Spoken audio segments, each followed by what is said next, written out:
Iran Israel ভয়ঙ্কর আকার যুদ্ধ। মধ্যপ্রাচ্যের আকাশে আবারও ছড়াচ্ছে যুদ্ধের উত্তাপ।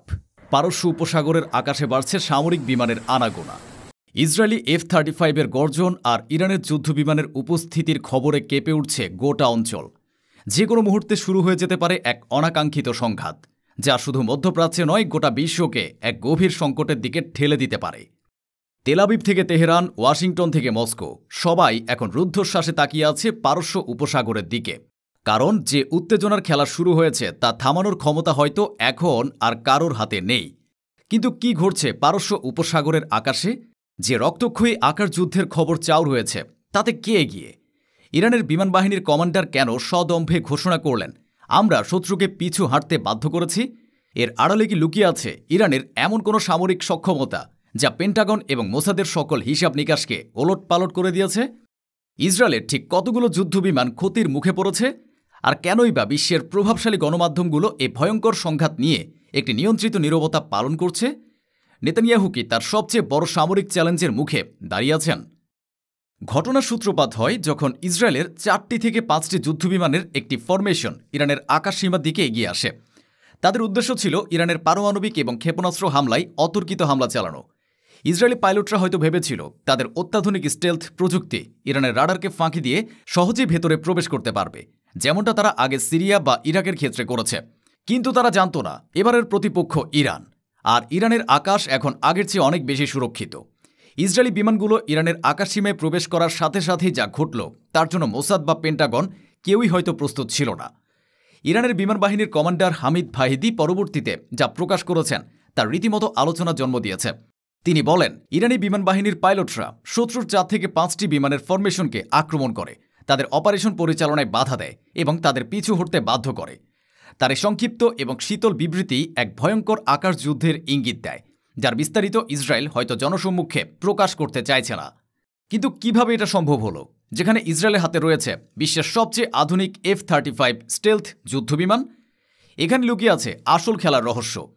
প্রতিরক্ষা বিষয়ক সাময়িকী জেন্স ডিফেন্স উইকলির এক বিশেষ রিপোর্ট অনুযায়ী ইরান এই আকাশ যুদ্ধে সরাসরি কোনো একটি প্রযুক্তির উপর নির্ভর করেনি, বরং তারা একটি সমন্বিত মাল্টিলেয়ার্ড কিল ওয়েভ বা বহুমাত্রিক মারণ জাল তৈরি করেছিল। এই জালের প্রথম স্তর ছিল ভূমি থেকে আকাশে নিক্ষেপযোগ্য ক্ষেপণাস্ত্র।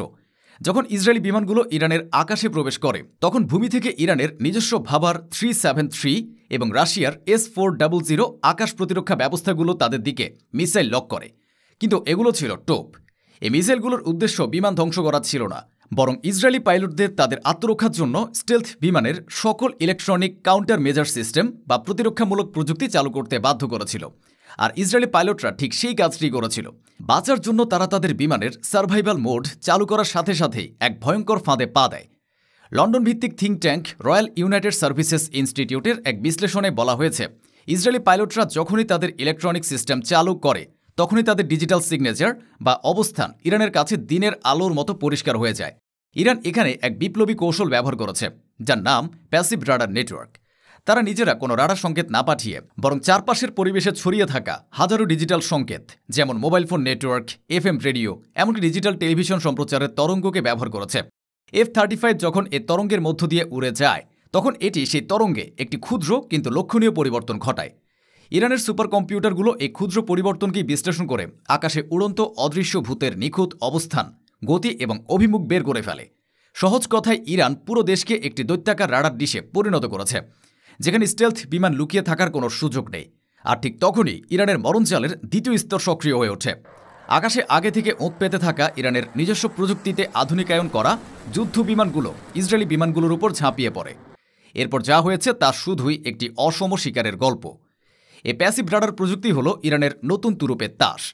প্রতিরক্ষা বিষয়ক magazine aviation week and space টেকনোলজির মতে, এই কৌশল স্টেলথ প্রযুক্তির দর্শনকে চ্যালেঞ্জের মুখে ফেলে দিয়েছে। তাদের এক প্রতিবেদনে বলা হয়েছে, F-35 তৈরি করা হয়েছে শত্রুর সক্রিয় রাডারকে ফাঁকি দেওয়ার জন্য, যা নিজে সংকেত পাঠায় এবং ফিরে আসা প্রতিধ্বনি বিশ্লেষণ করে। কিন্তু ইরান এ সমীকরণকে উল্টে দিয়েছে। এই প্রযুক্তিগত উন্নতির পেছনে রয়েছে চীন ও রাশিয়ার গভীর সহযোগিতা। দ্য মস্কো টাইমসের এক গোপন সূত্র দাবি করছে, ইউক্রেন যুদ্ধ থেকে প্রাপ্ত ডেটা বিশ্লেষণের জন্য ইরানকে সাহায্য করেছে রাশিয়ার সামরিক গোয়েন্দা সংস্থা GRU। অন্যদিকে এই বিপুল পরিমাণ ডেটা প্রসেস করার জন্য প্রয়োজনীয় কোয়ান্টাম কম্পিউটিং প্রযুক্তি সরবরাহ করেছে চীন। এটি এখন শুধু আর ইরান বনাম ইসরায়েলের লড়াই নয়, এটি চীন রাশিয়া অক্ষশক্তির সাথে পশ্চিমা সামরিক প্রযুক্তির এক সরাসরি পরীক্ষা। আর সেই পরীক্ষায় পশ্চিমা বিশ্ব হয়তো প্রথমবারের মতো পিছিয়ে পড়েছে। এই ঘটনার পর পেন্টাগনের ভেতরে রীতিমতো ঝড় বয়ে গেছে। সিএনএনের জাতীয় নিরাপত্তা বিষয়ক প্রতিবেদক জিম শুটো তার এক বিশেষ রিপোর্টে নাম প্রকাশে অনিচ্ছুক একজন 4-স্টার ইউএস এয়ারফোর্স জেনারেলের উদ্ধৃতি দিয়েছেন, যিনি বলেন, এটি আমাদের জন্য একটি স্ফুটনিক মুহূর্ত। আমরা $1 ট্রিলিয়ন খরচ করে F-35 এর মতো একটি অপ্রতিরোধ্য শিকার তৈরি করেছে, আর ইরান তাকে শিকারে পরিণত করার কৌশল বের করে ফেলেছে। এটি আমাদের আকাশ শক্তির দর্শনকে ভিত্তি থেকে নাড়িয়ে দিয়েছে। যদি ইরানের মতো একটি দেশ এই প্রযুক্তি আয়ত্ত করতে পারে, তাহলে আমাদের ধরে নিতে হবে চীনের কাছে আরও উন্নত সংস্করণ রয়েছে। এটি আমাদের জন্য একটি দুঃস্বপ্ন। এ সামরিক সংঘাতের অর্থনৈতিক প্রভাবও ভয়াবহ হতে পারে। বিশ্ব বাণিজ্যের অন্যতম প্রধান পথ হরমুজ প্রণালী ইরানের একেবারে দোরগোড়ায় অবস্থিত। ব্লুমবার্গের এক বিশ্লেষণে আশঙ্কা প্রকাশ করা হয়েছে, যদি এ সংঘাত পূর্ণাঙ্গ রূপ নেয়, তবে ইরান হরমুজ প্রণালী বন্ধ করে দিতে পারে। এর ফলে বিশ্ববাজারে তেলের সরবরাহ এক ধাক্কায় 30% কমে যাবে এবং তেলের দাম ব্যারেল প্রতি $300 ছাড়িয়ে যেতে পারে, যা বিশ্ব অর্থনীতিকে এক ভয়াবহ মন্দার দিকে ঠেলে দেবে। এই আশঙ্কার কারণেই হয়তো পশ্চিমা দেশগুলো এই সংঘাত নিয়ে একটি অস্বস্তিকর নীরবতা পালন করছে। তারা এমন কোনো পদক্ষেপ নিতে চায় না যা ইরানকে হরমুজ প্রণালী বন্ধ করার মতো চরম ব্যবস্থা নিতে উস্কে দেয়। এই সংঘাতে ইসরায়েলের ক্ষয়ক্ষতির পরিমাণ ঠিক কত তা নিয়ে কঠোর সেন্সরশিপ আরোপ করেছে নেতানিয়াহুর সরকার। কিন্তু ইসরায়েলি পত্রিকা হারেজের এক অনুসন্ধানী প্রতিবেদনে নাম প্রকাশে অনিচ্ছুক একজন উচ্চপদস্থ আইডিএফ কর্মকর্তার উদ্ধৃতি দিয়ে বলা হয়েছে, আমরা যা হারিয়েছি তা শুধু কয়েকটি বিমান নয়, আমরা হারিয়েছি আমাদের অজেয় থাকার অহংকার।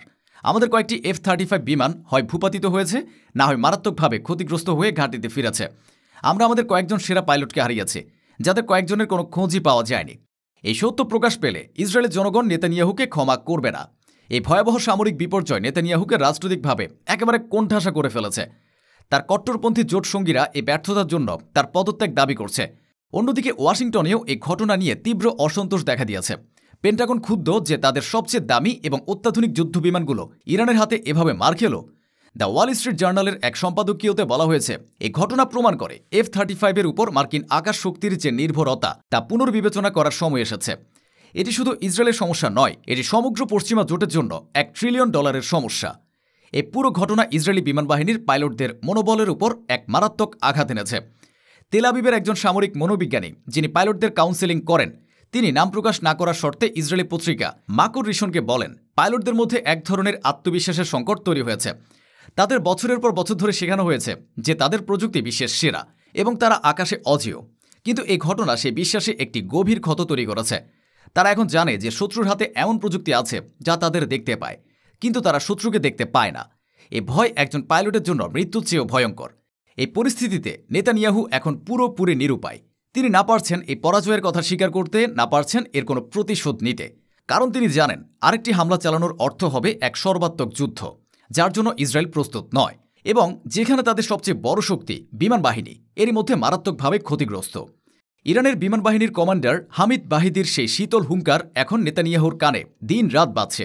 ইরান কোনো পারমাণবিক বোমা ব্যবহার না করেই শুধু তাদের আকাশ যোদ্ধাদের দক্ষতা আর নতুন প্রযুক্তির জোরে ইসরায়েলকে এমন এক শিক্ষা দিয়েছে যা তারা হয়তো কোনো দিন ভুলতে পারবে না। কিন্তু এখন প্রশ্ন হলো, এত বড় একটি আকাশ যুদ্ধের ঘটনা মূলধারার গণমাধ্যমে কেন সেভাবে আসেনি? কারণ এই ঘটনা কোনো সাম্প্রতিক সংঘাতের অংশ নয়। ইরানের বিমান বাহিনীর কমান্ডার হামিদ বাহিদি যে 12 দিনের আকাশ যুদ্ধের কথা বলেছেন, সেটি ছিল গত জুন মাসে 12 দিনের ইরান ও ইসরায়েলের মধ্যে ঘটে যাওয়া সে সরাসরি এবং রক্তক্ষয়ী সংঘাত, যা ট্রাম্প পরিচালিত এক যুদ্ধবিরতির মাধ্যমে শেষ হয়েছিল। তাহলে কেন আজ কয়েক মাস পর ইরান এই পুরনো ক্ষতকে নতুন করে সামনে আনছে? কারণ এর মাধ্যমে ইরান ইসরায়েল ও পশ্চিমা বিশ্বকে এক মনস্তাত্ত্বিক বার্তা দিতে চাইছে। এটি ছিল ইরানের পক্ষ থেকে একটি কৌশলগত হুঙ্কার। যুদ্ধের ময়দানে লড়াই শেষ হওয়ার পর মিডিয়া এবং মনস্তত্ত্বের ময়দানে নতুন করে যুদ্ধ শুরু করার এক নিখুঁত চাল। তারা বলতে চাইছে, তোমরা যুদ্ধ শুরু করেছিলে, কিন্তু আমরা তা শেষ করেছি। তোমরা যে দাবি করেছ তা এক বিরাট মিথ্যাচার। আর আসল সত্য হলো আমরা তোমাদের পিছু হটতে বাধ্য করেছি। আর একটি বার্তার আঘাতে নেতানিয়াহু এবং পেন্টাগনের সকল হিসাব নিকাশ ওলট পালট হয়ে গেছে। মধ্যপ্রাচ্যের আকাশে আজ তাই এক নতুন বাস্তবতা, যেখানে যুদ্ধ শেষ হওয়ার পরেও তার আসল ফলাফল নিয়ে লড়াই চলতে থাকে।